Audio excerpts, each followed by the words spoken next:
Hey everyone, welcome back to केक्सू study. आज हम बात करेंगे एनिमल टिश्यूज की। लास्ट वीडियो में हमने प्लांट टिश्यू कंप्लीट कर लिया था, तो एनिमल टिश्यू के बारे में पढ़ेंगे। चार तरह के जो हैं ये एनिमल टिश्यूज के अंदर आते हैं। एनिमल टिश्यूज को इन 4 कैटेगरीज में रखा गया है। पहला एपिथेलियल टिश्यू, फिर कनेक्टिव टिश्यू, फिर मस्कुलर टिश्यू और फिर नर्वस टिश्यू। ठीक है, सबसे पहले हम पढ़ेंगे एपिथेलियल टिश्यू के बारे में। एपिथेलियल टिश्यू जो है ये फर्दर डिवाइड है इनके शेप और इनके फंक्शन के बेसिस पर। ठीक है, तो सबसे पहले एपिथेलियल टिश्यू पढ़ लेते हैं। Epithelial tissue, epithelial tissue are the protective coverings of our body. It covers all over the body. हमारी बॉडी का क्या है, ये प्रोटेक्टिव टिश्यू है। ठीक है, प्रोटेक्टिव टिश्यू है एपिथेलियल टिश्यू। हमारी बॉडी को कवर करके रखता है, हमारी बॉडी की कवरिंग है, लाइनिंग है ये। यहाँ एक बात आपने ध्यान रखनी है, कवरिंग कब बनेगी? कवरिंग तब बनती है जब एपिथेलियल टिश्यू जो है इसके सेल्स क्या होते हैं, टाइटली पैक्ड होते हैं।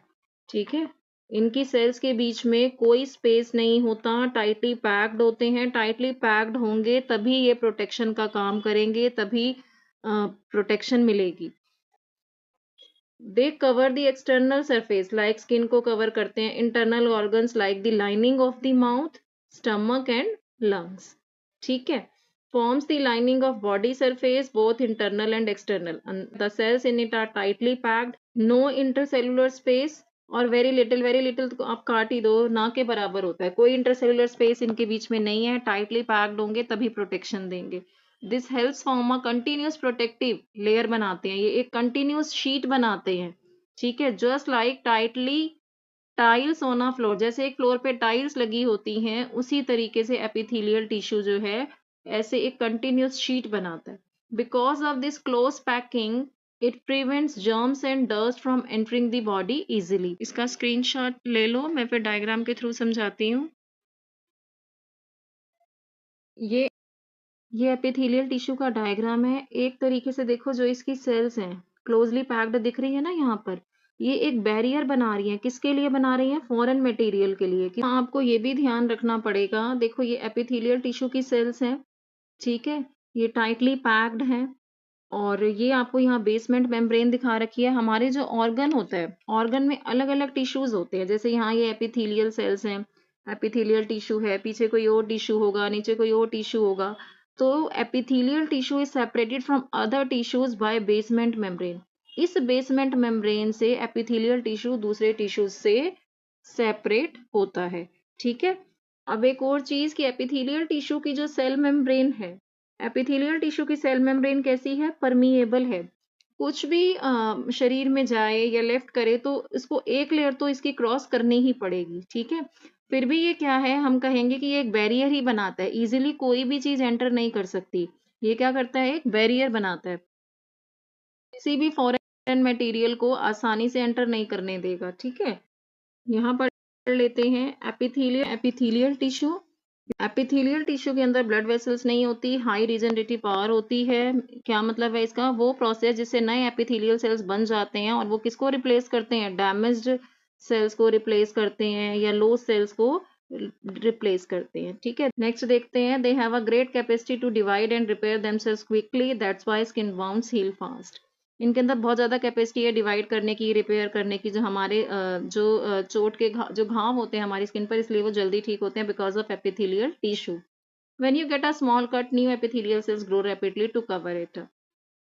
एपिथेलियल टिश्यू एक प्रोटेक्टिव बैरियर बना रहे हैं अगेंस्ट मैकेनिकल इंजरी, जर्म्स और डिहाइड्रेशन। ठीक है, कोई इंजरी नहीं होने देते बॉडी में, तो जर्म्स अटैक ना कर जाएं, एक प्रोटेक्टिव बैरियर बना के रखते हैं, डिहाइड्रेशन ना हो जाए। They are placed on basement membrane, पर ये रखे जाते हैं। This membrane separates the epithelial from the connective tissue. अच्छा, ओ टिश्यू से भी सेपरेट करती है, सिर्फ कनेक्टिव टिश्यू ही नहीं होता। यहाँ मैंने जैसे कनेक्टिव टिश्यू ही लिख दी है, तो ये मेम्ब्रेन जो है, बेसमेंट मेम्ब्रेन, एपिथेलियल टिश्यू को कनेक्टिव टिश्यू से भी और दूसरे टिश्यू से भी सेपरेट करती है। कहाँ कहाँ होता है ये? लाइनिंग ऑफ माउथ में, एलिमेंट्री कैनाल में, lining of blood vessel, kidney, lungs के एल्वियोली में, स्किन में। अब यहाँ देखते हैं, the basement membrane allow diffusion of nutrients, gases and wastage between the epithelial cells and the tissues beneath. मतलब है इसका कि यही जो बेसमेंट मेम्ब्रेन है, ये अलाउ कर रही है डिफ्यूजन का प्रोसेस और न्यूट्रिएंट्स का डिफिजन हो रहा है, गैसेस का हो रहा है, वेस्टेज का हो रहा है एपिथेलियल सेल्स और जो इसके नीचे जो दूसरा टिश्यू है उनके बीच में, इसी बेसमेंट मेम्ब्रेन के थ्रू हो रहा है। ठीक है, स्क्रीनशॉट लेना चाहो तो बेटा ले लो। एपिथेलियल टिश्यू जो है इसकी शेप्स और फंक्शन के बेसिस पे ये अलग अलग टाइप्स का होता है।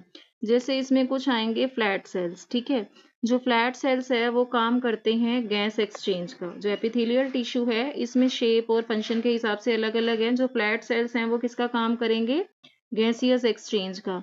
उसके बाद जो क्यूब शेप्ड है वो करेंगे एब्जॉर्प्शन का काम। चीज और इनके बेसिस पे हम जानेंगे कि एपिथेलियल टिश्यू जो है वो हमारी पूरी बॉडी का प्रोटेक्टिव, एब्जॉर्बिंग, ठीक है, सीक्रेटिंग और क्लियरिंग सिस्टम है।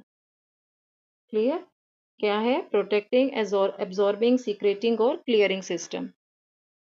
जैसे इसमें है outer layer of skin. Skin की जो आउटर लेयर होती है वहां पे कौन सा एपिथेलियल होता है, मैं इनकी शेप भी आपको शो करूंगी।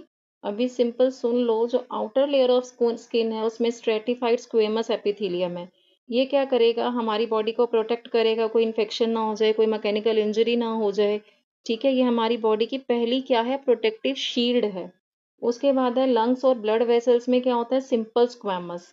किसमें हेल्प करता है, गैसेज एक्सचेंज में करता है। क्यों करता है सिंपल स्क्वेमस गैसेज एक्सचेंज में, क्योंकि ये क्या है, थिन है। सिंपल स्क्वेमस एपिथेलियम बहुत थिन लेयर होता है ताकि ऑक्सीजन और कार्बन डाइऑक्साइड जो है वो इजीली पास हो सके, इसीलिए ये हेल्प कर रहा है गैसियस एक्सचेंज में। इसका रीजन है इट इज वेरी थिन। फिर उसके बाद किडनी ट्यूबल्स में कैसा होता है, क्यूबॉइड शेप्ड एपिथेलियम है। इसका शेप क्यूब जैसा है, तो क्यूब जैसा शेप है, ये किसका काम करता है, एब्जॉर्प्शन का और सीक्रेशन का। ठीक है, क्यूब जैसे जो है उनका काम क्या है, एब्जॉर्प्शन और सीक्रेशन। उसके बाद स्मॉल इंटेस्टाइन जो है उसमें कॉलमनार है। कॉलम के जैसा एपिथेलियम है, किसमें हेल्प कर रहा है, न्यूट्रिएंट्स के अब्जॉर्ब करने में हेल्प कर रहा है हमारी बॉडी को, जिससे एनर्जी मिल रही है। तो इनमें क्या है, कॉलम जैसे लंबी सेल्स हैं। कॉलम जैसी लंबी सेल्स हैं जो न्यूट्रिएंट्स को एब्जॉर्ब करने में हेल्प करेगी। उसके बाद रेस्पिरेटरी ट्रैक्ट है, उसमें सीलिएटेड एपिथेलियम है। सीलिएटेड मतलब छोटे छोटे हेयर लाइक स्ट्रक्चर्स हैं जो इस एपिथेलियल टिश्यू में प्रेजेंट है। अब ये हेयर लाइक स्ट्रक्चर्स क्या करेंगे, डस्ट और जर्म्स को रिमूव करेंगे, हमारे रेस्पिरेटरी सिस्टम साफ हो सके। इसमें लास्ट है जो लीवर है, जैसे लीवर है, पैनक्रियाज है, उसमें ग्लैंडुलर एपिथेलियम होता है। ग्लैंड से ही बना है ग्लैंडुलर। ठीक है, ये क्या अब सीक्रेट करता है, एंजाइम्स और हार्मोन्स। तो हार्मोन्स सीक्रेट कर रहा है, तो एंजाइम्स का क्या काम है, डाइजेशन के लिए हेल्प कर रहा है ये।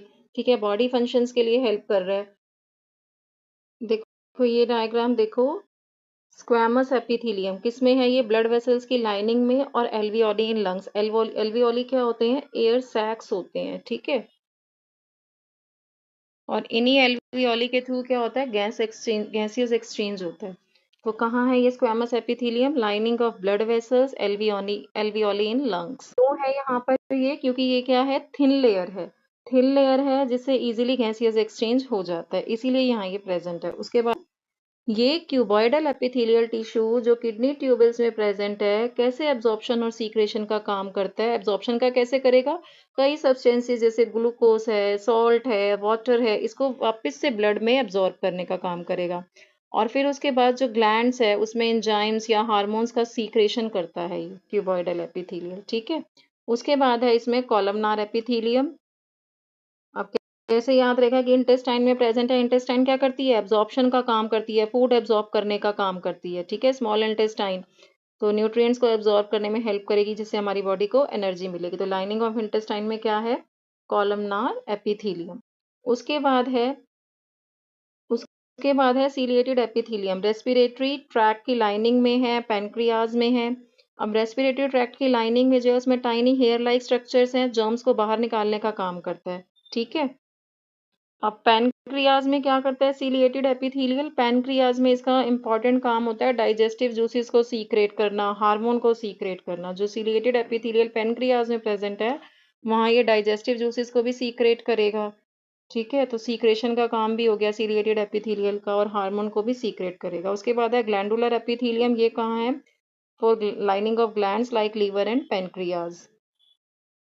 ये भी क्या कर रहा है, ग्लैंडुलर एपिथेलियम जो लीवर और पैनक्रियाज की ग्लैंड्स में है, ये भी एंजाइम्स और हार्मोन्स को सीक्रेट कर रहा है, डाइजेशन में हेल्प कर रहा है, दूसरे बॉडी फंक्शंस में भी हेल्प कर रहा है। तो ये आज का वीडियो था हमारा एपिथेलियल टिश्यू के बारे में। One by one next video में डिटेल में पढ़ेंगे हम।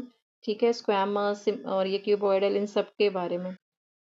अच्छा, इसमें मैंने स्ट्रेटिफाइड स्क्वैमस एपिथेलियम नहीं दिखाया जो स्किन के ऊपर की कवरिंग होती है ना।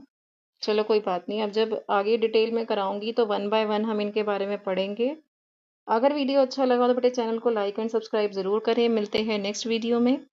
Thank you for watching my video.